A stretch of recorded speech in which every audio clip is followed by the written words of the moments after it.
नमस्कार, मी राहुल कुलकर्णी. एबीपी माझामध्ये जगभरातल्या सर्व प्रेक्षकांचं स्वागत आहे. एक उत्तम लेखक आणि जे कमोडिटी बाजारावरती दैनिक लोकसत्तामध्ये प्रदीर्घ काळापासून लेखमाला चालवत आहेत, अॅग्रो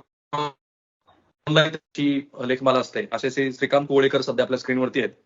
आणि कालच त्यांचा आत्मनिर्भरता आणि जीएम तेलबिया, मला वाटतं आजच आहे तो तुमचा लेख, आजच आहे, करेक्ट.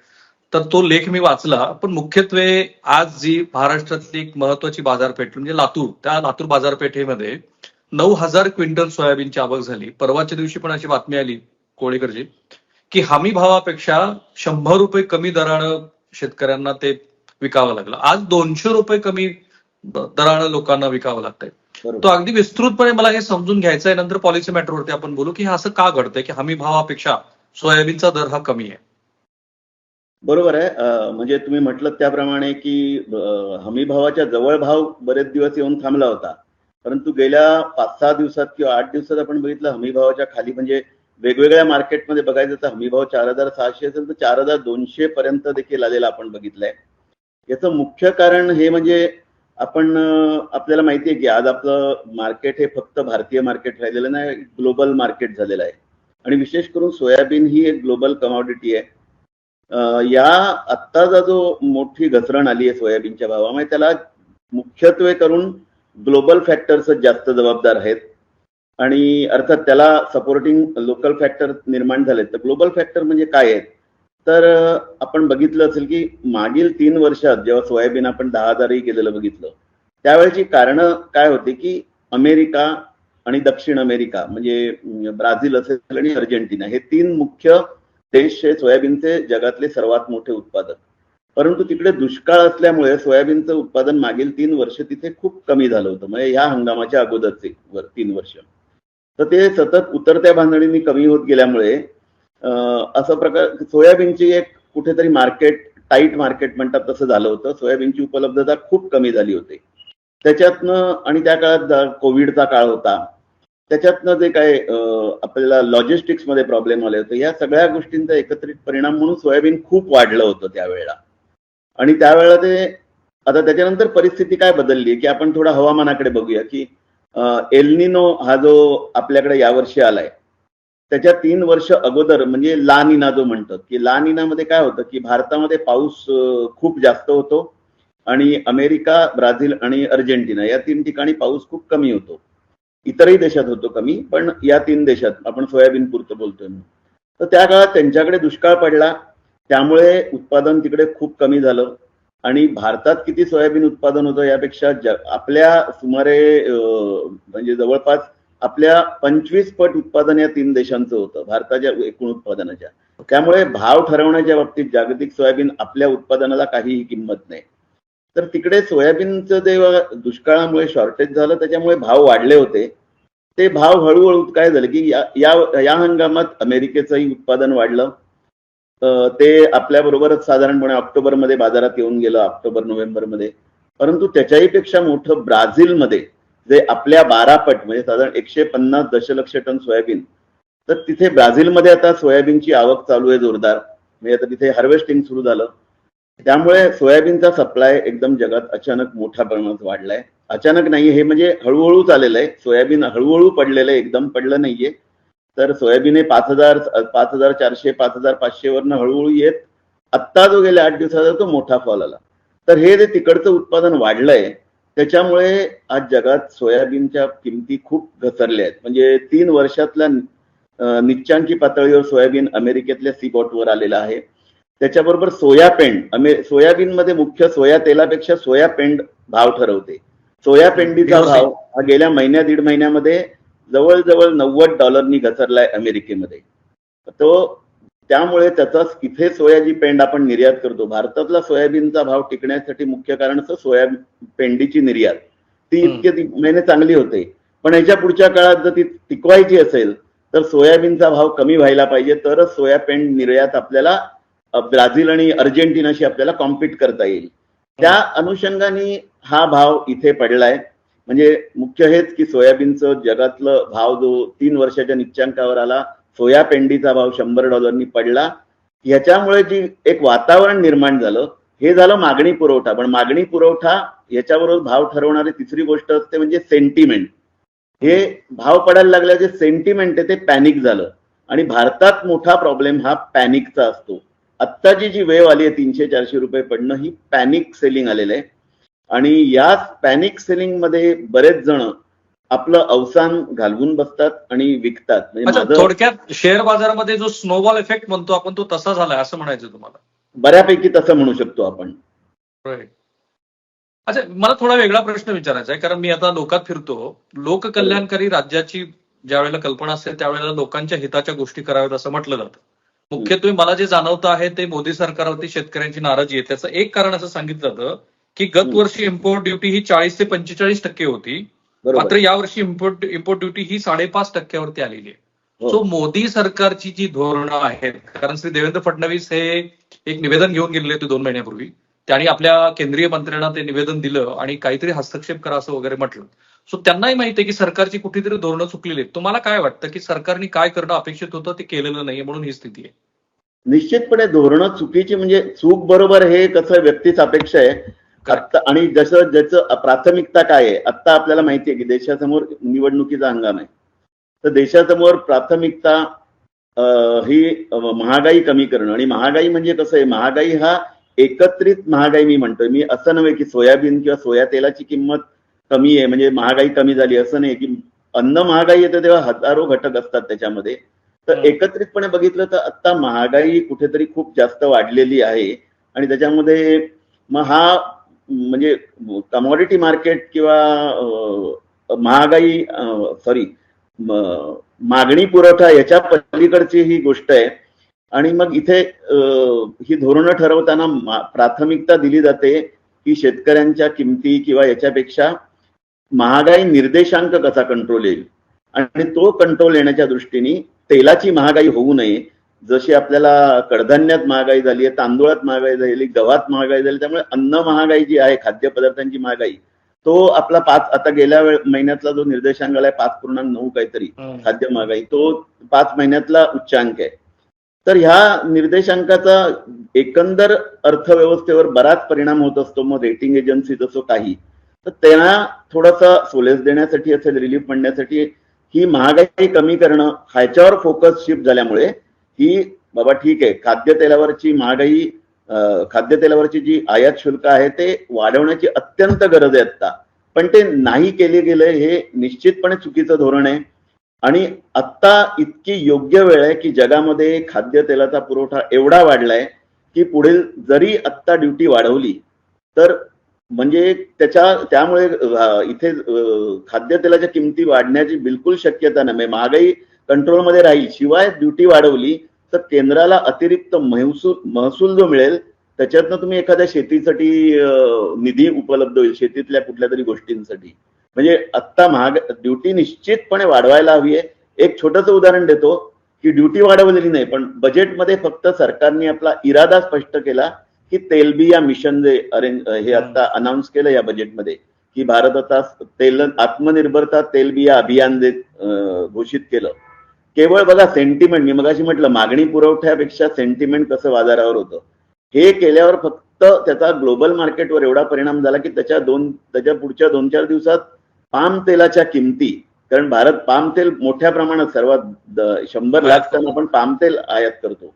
पाम तेलाच्या किमती 7% पडल्या.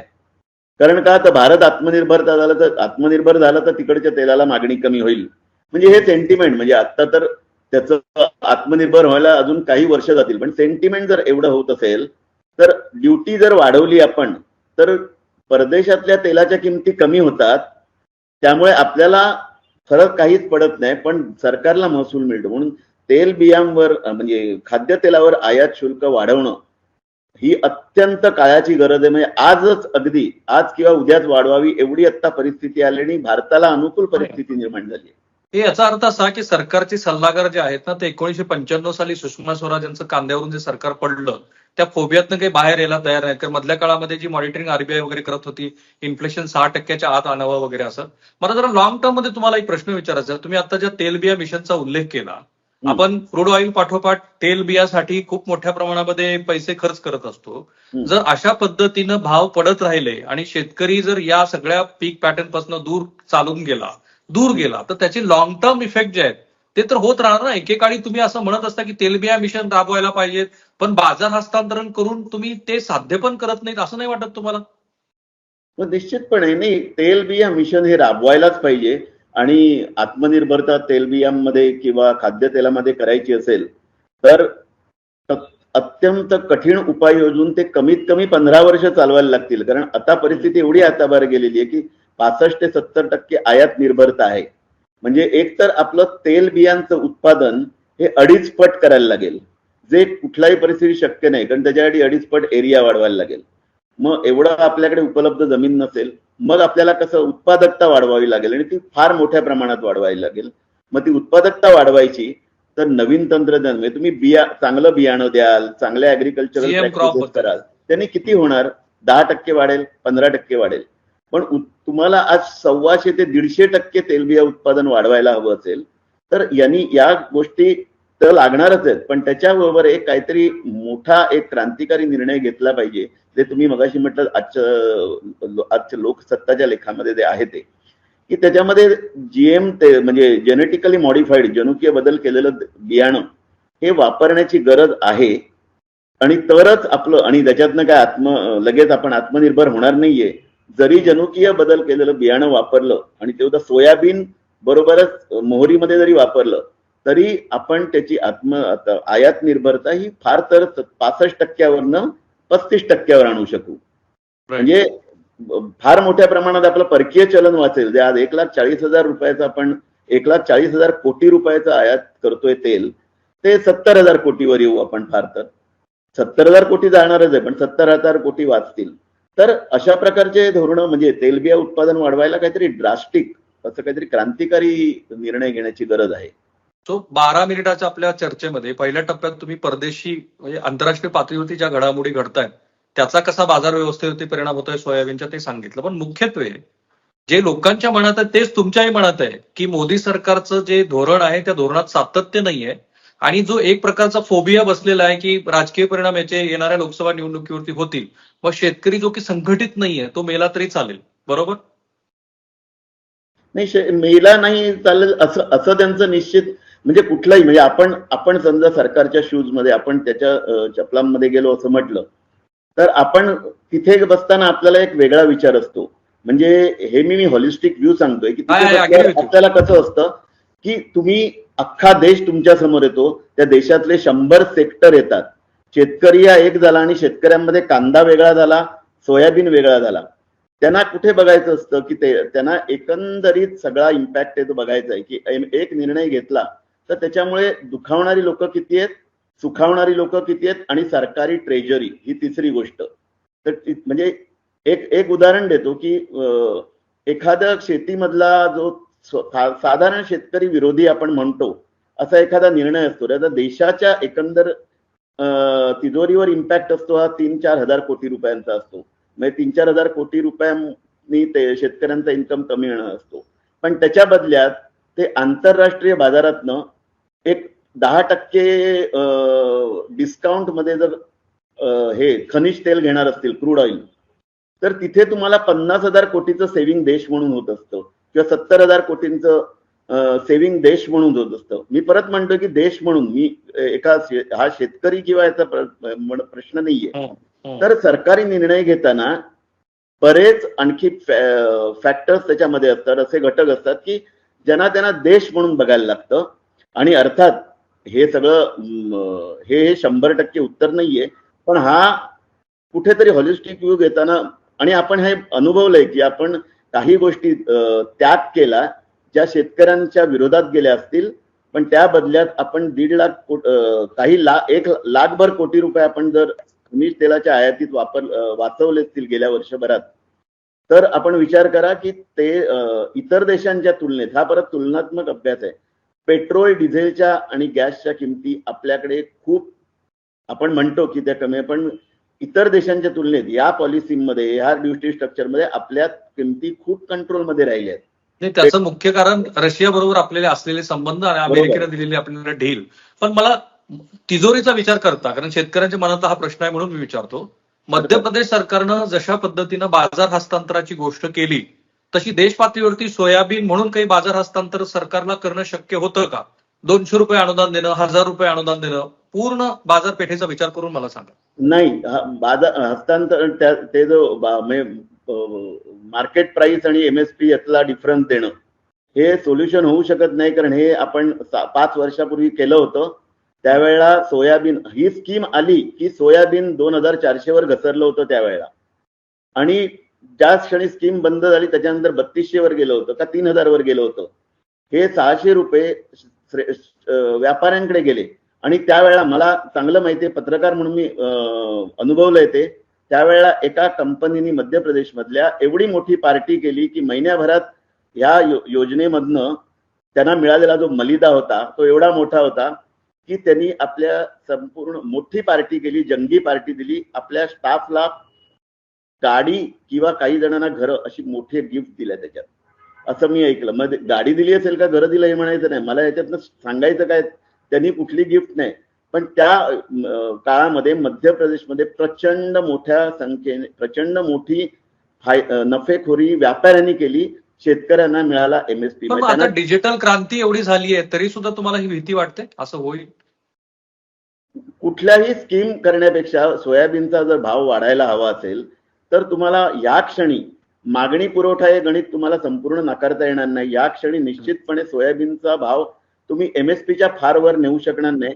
पण न्यायचाच असेल तर त्याच्यासाठी 2 गोष्टी आहेत. एक तर या वेळेला आपल्याला जे सोयाबीन निर्यात आहे त्या सोयाबीन निर्यातीवर काही अनुदान दिलं तर त्या एक्सटेंड म्हणजे 15-20% जर अनुदान दिलं किंवा 10% अनुदान दिलं तर सोयाबीनच्या किमतीमध्ये साधारणपणे त्याच्या अर्धी म्हणजे 20% यांना अनुदान दिलं पेंडीला तर 10% सोयाबीनची किंमत वाढू शकते आणि त्या अनुषंगाने सोयाबीन परत एमएसपीच्या वर जाऊ शकतं. दुसरी गोष्ट, एमएसपीची खरेदी जी आता शक्य नाही, कारण मगाशी मी म्हटलं आपण एक ग्लोबल फॅक्टर्स बघितले सोयाबीन खाली का आलंय, पण एक लोकल फॅक्टर फार महत्वाचे आहेत. आपल्याकडे आता 90 लाख टन सोयाबीनचे स्टॉक आहेत. गेल्या वर्षीचे 25 लाख टन आणि या वर्षीचे साधारणपणे 6.5 लाख टन. आपल्याकडे एवढा सोयाबीनचा स्टॉक आहे आणि जवळजवळ 100 लाख टना 120 लाख टनाच्या आसपास मोहरीचं पीक पुढच्या 3 महिन्यात येणार आहे. एवढ्या तेलबिया अचानक बाजारात आल्यामुळे जो सप्लाय किंवा पुरवठ्याचा जे दबाव आहे तो दबाव राहणारच आहे. तर या वेळेला फक्त एमएसपी किंवा एमएसपीच्या थोडंसं वर किंमत कसं ठेवता येईल हीच प्राथमिकता राहील.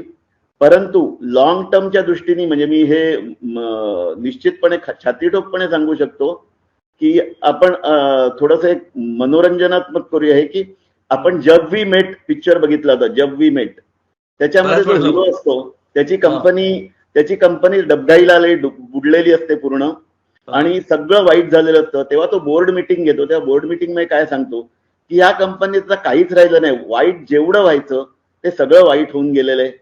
आता यापुढे जे होईल ते चांगलंच असेल. आणि या क्षणी सोयाबीन जे 41 किंवा 42 रुपयाला आलंय तर मी म्हणतोय कुठेतरी आपण त्याच्या जवळपास आहे, या पॉइंटला आलेलो आहे. याच्या पुढे होईल ते चांगलंच होईल. जर 3 वर्षापूर्वी 10,000 किंवा 9,000 असताना सोयाबीन न विकता साठवून ठेवण्याचे जे निर्णय घेतले गेले त्याऐवजी आणि 2 वर्ष साठवून ठेवलं सोयाबीन ज्यांनी, आज आत्ताची ही वेळ आहे की यावेळेला सोयाबीन साठवून ठेवलं तर मी छाती ठोकपणे सांगतो की सोयाबीनला चांगला पैसा मिळू शकतो. अरे वा, हिंमत पाहिजे. शाहिद कपूर सारखी आशावाद तुम्ही जागवला आणि नंतर ती कंपनी फार मोठी झाली. एनिवेज, पण एक गोष्ट आहे नागपूरमधल्या व्यापाऱ्याने ती सांगितली मला. तुम्ही आता डीओसीचा विषय काढलाय म्हणून परदेशातून सूर्यफूल डीओसी मोठ्या प्रमाणामध्ये आयात केली गेली आहे आणि त्याच वेळेला भारतातून सोयाबीनची जी डीओसी निर्यात करते त्याबद्दल काही स्पष्ट धोरण नाही. हे बरोबर आहे? नाही, धोरण याच्यामध्ये काय सरकारी हस्तक्षेपच नाही ना. धोरण काय असणार म्हणजे डीओसी साठी जे सोयाबीन म्हणतो आपण त्याला, ते निर्याती आपली निर्याती आपण नॉन जीएमओ असल्यामुळे आपल्याला एकेकाळी प्रीमियम मिळत होता. एक आपल्याला $70 अधिक मिळायचे नॉन जीएमओ असल्यामुळे.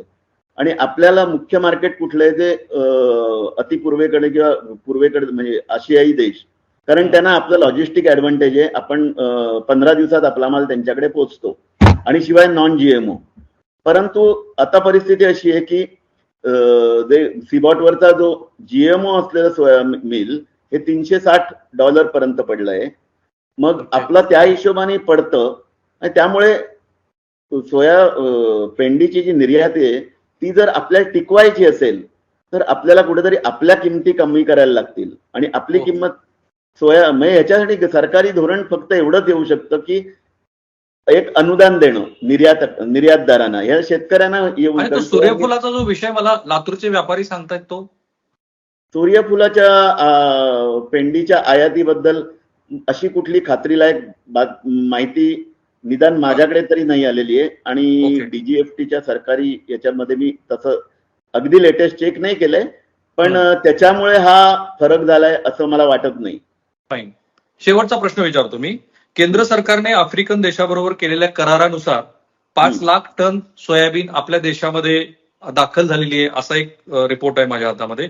ब्राझील आणि अर्जेंटिना या देशामध्ये सोयाबीनचं भरघोस उत्पादन झालेलं आहे ते तुम्ही सांगितलंच आहे. त्याचा थेट परिणाम जागतिक बाजारावरती झाला. आता महाराष्ट्रातले शेतकरी तुमच्याकडे बघतायत. आत्ताच्या स्थितीमध्ये सर्वसाधारणपणे दर पुढचे 2-3 महिने काय राहतील हे प्रिडिक्शन आहे, ते चुकूही शकतं. 10% प्लस मायनस आपण धरूया.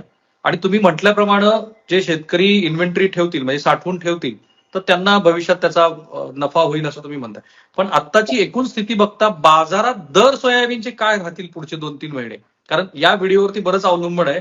तुमची आणि माझी विश्वासार्हता दोन्ही स्टेक्सला लागणार आहे. बरोबर आहे. नाही, मगाशी मी म्हटलं तेच मी अधिक विशद करून सांगेन. जो आयात सोयाबीन होतं ते दरवर्षी साधारणपणे होतं.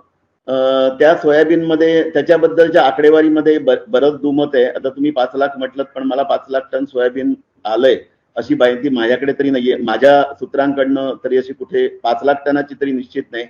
आणि असं सोयाबीन आयात होतं ना, हे सोया मिल्क वगैरे बनवणं किंवा टोफू बनवणं, फूड प्रोसेसिंग, त्याच्यानंतर जे लिस्ट डेव्हलप कंट्रीज आहेत तिकडनं ड्युटी फ्री येऊ शकतं आणि ते नॉन जीएमओ असेल तर असं हे दरवर्षीच होत असतं.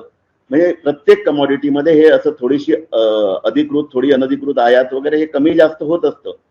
तो मुख्य ट्रेंड जो किमतीचा जो कल आहे आता याच्यामुळे त्याच्यावर फार मोठा परिणाम झालाय असा नाहीये. जिथे तुम्ही म्हटलं की मगाशी की आपल्याकडे 90 लाख टन सोयाबीन म्हणजे 2 वर्षापूर्वीचं जे आपलं उत्पादन तेवढं सोयाबीन आत्ता आपल्याकडे 4 महिने झाल्यावर पडलेलं आहे. म्हणजे हा गलट म्हणतात त्याला, अति पुरवठा झालाय. तोच आहे ग्लोबली, तेच आहे. So what is your prediction sir? तुमचा अंदाज काय पुढच्या 2-3 महिन्याचा?